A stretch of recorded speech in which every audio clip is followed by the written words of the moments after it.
This gentleman is pretty fit elsewhere. It's for his tummy. What we're going to do is we're going to do some sculpting of his abdomen, get rid of his little bulge, flanks. Also, he's got a little hernia in the belly button. I'm going to make him have an innie and make it look much better.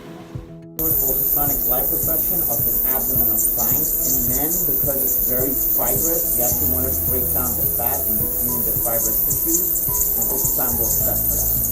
This is our gentleman before sculpting, and here he is after. We did ultrasound, power assisted lipo, and body tight.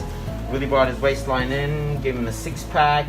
This will look really good and tighten up, and belly button hernia repair. It is a gentleman, not a pregnant lady. Is now 3 months after surgery. We did some radio frequency and ultrasonic liposuction of his abdomen and flanks and made him flat. So that's him before. This is him after. So that's him after, much flatter. The baby's out already. It looks great. Enjoy, my friend. Love it.